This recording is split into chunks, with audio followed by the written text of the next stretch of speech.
بسم الله والصلاة والسلام على سيدنا ومولانا محمد وعلى آله وصحبه أجمعين. ازيكم حبايبي؟ عاملين ايه؟ يا رب تكونوا بخير. تعالوا كده النهاردة نعمله ان شاء الله عيش بلحمة او حواوشي اسكندراني على طريقتي، ان شاء الله تعجبكم وتنول ايه رضاكم. انا هنا معايا حوالي كوبايتين ونص حليب، ومعايا نص كوباية زيت. بص انا حطيت هنا اول كوبايتين حليب وخدت، وهنا كان معايا نص كوباية زيت ورحت حاطة ايه نص كوباية حليب كمان. تمام يا حبايبي، يبقى معايا كل المكونات السائله بتاعتي كوبايتين ونص حليب. ولسه هنزود كمان، يعني لو العجينه احتاجت هحط. هنا معايا كمان ايه معلقتين سكر، معايا معلقه كبيره خميره فوريه او ممكن تستبدليها بحته خميره بيره. معايا معلقه صغيره ملح، ومعايا معلقه كبيره خل. الخل لازمته ايه؟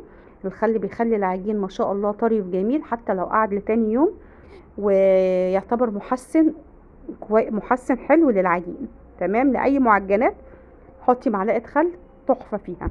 تمام، هنا بقى هبدا ادوب الخميره والسكر والملح، وهنزل بقى عليهم بايه بكيلو دقيق. هتنزلي عليهم بكيلو دقيق. طب انا العيش بلحمه بره ما بيتعجنش بلبن. يا حبيبتي ما بيتعجنش بلبن، بس انا بحب اعجنه بلبن. اولا انت بتزودي القيمه الغذائيه بتاعته، ثانيا طعمه بيبقى فظيع. حتى الاطراف، لو اللي هي الاطراف بتاعه العجين في يعني بره بترميها، دي بقى بتحبي تاكليها ليه؟ بتحسي ان انت بتاكلي قرص مش عيش بلحمه. بيبقى طعمها يا بنات وهم والله، العجينه بتبقى هشه وطنيه وتحفه. طب لو انت مش عايزه تعجنيها بلبن عادي، عجينيها بميه دافيه واعملي اللي انا عملته ده كله، وبدل ما تحطي لبن حطي ميه. تمام يا حبايبي. بسم الله الرحمن الرحيم. وطب مش عايزه طب لو عايزه تحطي عليها عشان العجينه تبقى طريه معاكي، ممكن مع الميه دي تحطي كوبايه زبادي وتكملي عجن عادي خالص، يعني مفيش حاجه تقفي عليها. تمام. بص انا هنا بقى بعد ما حطيت المواد السائله حسيت ان عجينتي ناشفه، وانا عايزه عجينه بتلزق، عجينه طريه كده فيها سن التلزيق خفيف، بتبقى طريه وجميله، بتديكي نتيجه كويسه جدا جدا. في السوا بتبقى العيش طري وجميل. تمام، هنبدا بقى نلت ونعجن. بصوا ما شاء الله العجينه هنا اهو، بقول لكم البوله اللي انا بعجن فيها نضفت، وايديا ما شاء الله فيها سن التلزيق خفيف. هنا بقى بفتح الكيس وهغطي العجين، لازم تفتحي الكيس كده وتغطي عجينتك تسيبيها تخمر. عبال بقى عجينتي ما تخمر تعالي نعجنها عجينه اللحمه. بجد يا بنات العجينه بتاعت اللحمه دي او خلطه اللحمه دي بتديكي نتيجه تحفه. هنا انا معايا حوالي 4 بصلات، يعني لو عن نص كيلو لحمه بتحطي 3 بصلات كبار، دول ما كانوش كبار قوي. هو عموما البصل في العيش بلحمه بيسكره. تمام، بيخليه مسكر وجميل. هنا انا بشرت كميه البصل اللي معايا، يعني نص كيلو لحمه نص كيلو بصل، بشرتهم هبشر معاهم طماطميه ووسط. تمام، يبقى انا بشرت البصل وببشر الطماطميه بتاعتي. صلوا على النبي كده، اللهم صل وسلم وبارك عليك يا حبيبي يا رسول الله. وما تنسوش تنزلوا تحطوا اللايك يا حبايبي عشان انتم مقصرين معايا خالص في اللايك. تمام، انا هنا بشرت الطماطم والبصل، جبت بقى مصفى وهبدا هنزل بالبصل والطماطم. اوعى يا بنات تحطوا اللحمه ولسه البصل ما نزلتش ميه البصل ولا الطماطم، العيش بتاعك هيعجن منك. بصوا نسبه الميه نزلت قد ايه من البصل، ده كفيل انه يعجن لك العيش بتاعك، يخليهولك عجين. فحاولي ان انت الاول تنزلي ميه البصل، مشي بس بالخطوات اللي انا بعملها دي والله العظيم. كل اللي هيدوقوا عندك او ولادك جوزك لو حد دق عندك العيش باللحمه ده مش هيصدق اللي انت عاملاه، بجد بيبقى تحفه وجبار. اللهم صل وسلم وبارك عليك يا حبيبي يا رسول الله. لا اله الا الله وحده لا شريك له، له الملك وله الحمد وهو على كل شيء قدير. حاولي تنزلي كل الميه اللي في البصل والطماطم، يا دوبك بس تخلي التفل بتاع البصل والطماطم. بصوا البصل نزل كميه ميه قد ايه ياما.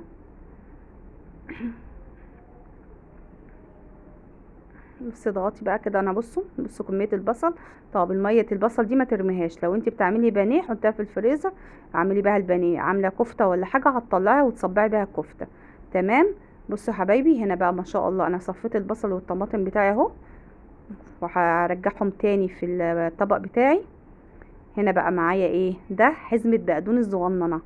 البقدونس ده يا بنات والله العظيم بيفتح ريحة العيش بلحمة، بيخليه تحفة يا بنات.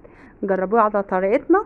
احنا طبعا مشهورين بيه ما شاء الله. انا يعني انا من دمنهور وافتخر، يعني دي طريقتنا ما شاء الله. بيبقى العيش بلحمة بتاعنا خطير.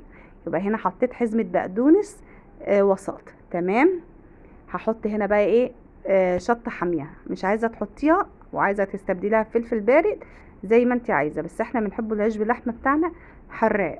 تمام، زي ما انت عايزة، عايزة حراق هتعمليه، عايزاه بارد حطي فلفل بارد زي ما انت عايزة. احنا بقى هبدأ بس اصغر الايه الشطة بتاعتي، اخليها ايه شوية صغننة كده حلوين. هنا بقى ايه هنزل بحوالي نص كيلو لحمة. نص كيلو لحمة، اللحمة هنا كانت معايا مجمدة شوية، كانت لسه طالعة من الفريزر. هنا بقى حوالي معايا 50 جرام دهنة. عندك ليا بقى، يا لهوي لو عندك شوية ليا هيقلب لك الحواوشي او العيش بلحمة بتاعك في حتة تانية خالص. هنا بقى توابل العيش بلحمة اللي احنا بنحطوها: فلفل اسمر، رشة كمون صغننة، جوز الطيب طبعا ملكة اللحمة، بهارات لحمة وبس.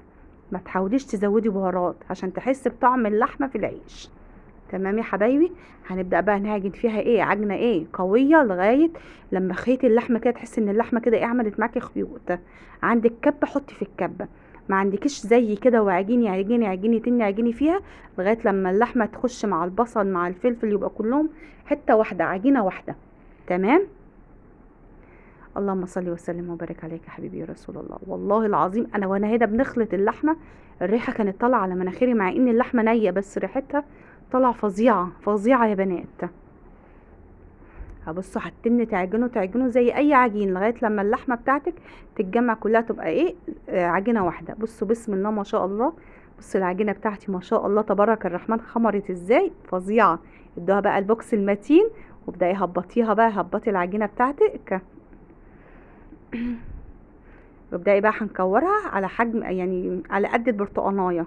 هتكوري العجين بتاعتك على قد ايه البرتقانايه. هنا بقى هترشي الاول الصينيه اللي هتقرصي عليها شويه دقيق عشان العجين بتاعك ما يلزقش. تمام. صلوا على النبي كده يا حبايبي واكتبوا لي تعليق حلو زيكم. بصوا بقى هنا بقول لكم هتكوروها على قد البرتقانايه. تمام. بصوا العجينة دي فظيعة يا بنات، فظيعة فظيعة فظيعة، وهم جميلة جميلة جميلة. بصوا العجين طري طري وجميل ازاي، تحفة.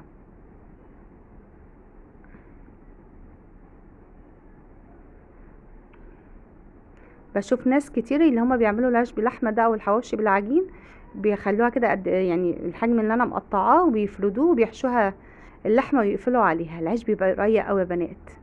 بحس ان انت بتاكلي لحمة مش بتاكلي عيش بلحمة. اما احنا متعودين عليه اللي احنا نعمله بالطريقة دي بتاعتنا.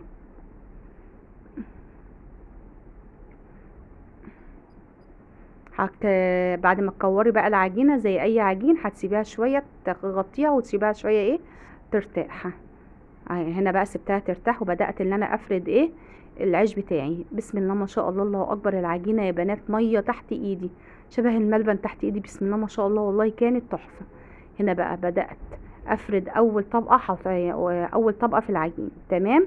وهبدأ اخد كرة كمان وابدأ افردها. بصوا العجينة بسم الله ما شاء الله تبارك الرحمن، تحفة تحفة تحفة تحفة. العجينة يعني ما شاء الله كانت وهم. هبدأ بقى افرد التانية زي ما فردنا الاولانية، وابدأ بقى اوريكم ازاي انا ايه بحط اللحمة بتاعتي. اهو بصوا، مرة بتاخديها بالطول ومرة بالعرض، وتيجي بقى ايه ما تحاوليش ان انت تفرديها جامد علشان انت لسه هتحطي اللحمة ولسه هتبططيها حبة كمان. تمام. يعني هو كده كان كويس. خلاص يا ستي حلو كده. والله والله انا شطوره. بسم الله ما شاء الله. بصي عجينه اللحمه بتاعتي كانت تحفه تحفه، ريحتها جباره. بصوا العجينه مش طريه وماسكه نفسها وجميله ازاي. هنا بقى هبدا افرد اللحمه بتاعي على العيش او على العجين. حاولي تخلي الاطراف ما فيهاش ايه لحمه، عشان الاطراف دي هي اللي هنقفلوها على بعض. بصوا انا بحاول ان الاطراف ما يجيش عليها لحمه، لان هحط واحده تانية فوق منها وهقفل الاتنين ايه على بعض. بصوا جربوا يا بنات العيش بلحمه بتاعي ده تحفه.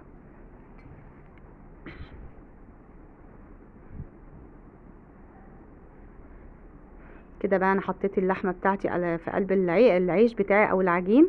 هجيب بقى الطبقه التانية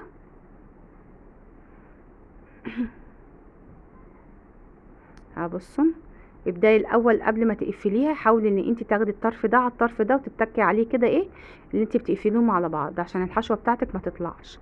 بصوا انا بشد كده العجين بتاعي وبحط الطرف ده على الطرف ده قبل ما اقفل عليه كده. بقى معايا الرغيفين بقى قد بعض ايه.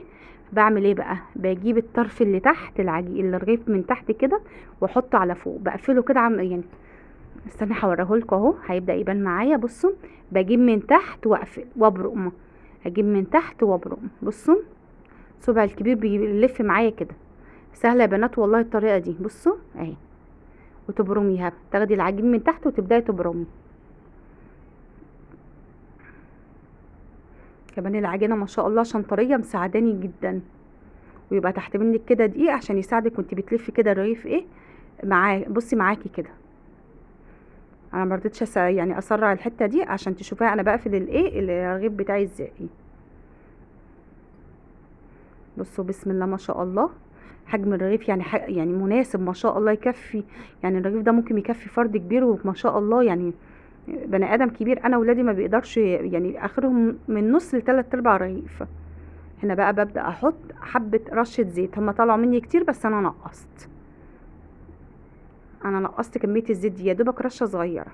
هنا بقى برضو هبدأ احط برضو رشة زيت على الوش رشة صغيرة، وابدأ كده ايه اوزعها بالفرشة معايا. وهحط شوية سمسم ابيض.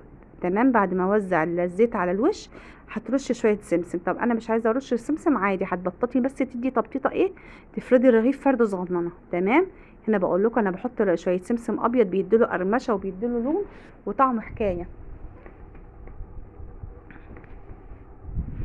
بصوا يا بنات في التوقيت ده بقى لو مش عايزه تحطي سمسم وعايزه تحطي مشكل جبن وزيتون وبسطرمه والحاجات دي وتخليها وش بيتزا زي ما انت عايزه. بس انا زي ما قلت لكم قبل كده انا بحب اعمل كل حاجه يعني ببساطه. تمام، ما بحبش اصعب حاجه على نفسي. وده الطعم الاصلي بتاع العيش باللحمه. تمام يا حبايبي، بدون اي اضافات. هنا بس انا بدي تبطيطه بسيطه عشان السمسم يثبت على الايه على وش العجين.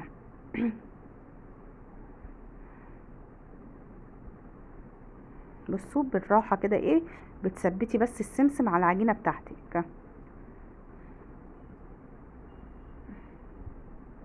تحاوليش ترقيه جامد عشان لو رقيتيه جامد اللحمه بتاعتك هتنزل من ايه من قلب الرغيف. تمام، هنا بقى هبدا اجيب شوكه علشان خاطر العجينه بتاعتي ايه ما ترفعش مني في الفرن وما تخمرش. تمام، وابدا بس ايه بالشوكه كده ايه اديله كام خرم. شكله حكايه حكايه حكايه، وطعمه كان تحفه يا بنات والله كان تحفه.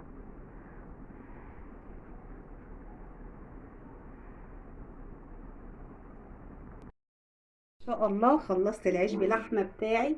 احلى عيش بلحمه هتعمليه، ولو عندك عزومه وعملتيه بطريقتي دي هيشرفك قدام اي حد هيدوقه هيفكرك اللي انت جايباه من بره. تعالوا بقى نشوفوه من جوه عامل ازاي ونشوفوا طيابه عامل ازاي. بصوا اولا بصوا السمسم عاطي شكله تحفه. ده بقى العيش بلحمه الاسكندراني. عايزه تحطي عليه اضافات توكلي على الله حطي. عايزه تحطي على وشه جبنه موتزاريلا وزيتون وحاجات من دي حشوه من فوق براحتك. اما انا النهارده حبيت اعمله لكم بطريقه بسيطه وسهله باذن الله، وريحته هتقلب لك الدنيا وطعمه اوعدك اللي يبقى تحفه. اعملوه بطريقتي ومش هتندموا. هوريه لكم بقى. بسم الله. بصوا العيش قد ايه طري. بصوا الصوت يابو فظيع فظيع فظيع فظيع. بصوا العيش طري جدا جدا جدا. العجينه قطن شبه القطن كده هشه وتحفه. بسم الله صلوا على النبي كده. اللهم صل وسلم وبارك عليك يا حبيبي يا رسول الله. بصوا يا بنات بصوا الحشوه عامله ازاي من جوه. بصوا العيش قد ايه طري. وكده بقى الفيديو بتاعي يكون خلص. ولو عجبكم بقى الفيديو ما تنسونيش في اللايك والشير والاشتراك في القناه عشان يوصلكم مني كل جديد. ومع السلامه يا اغلى اخوات.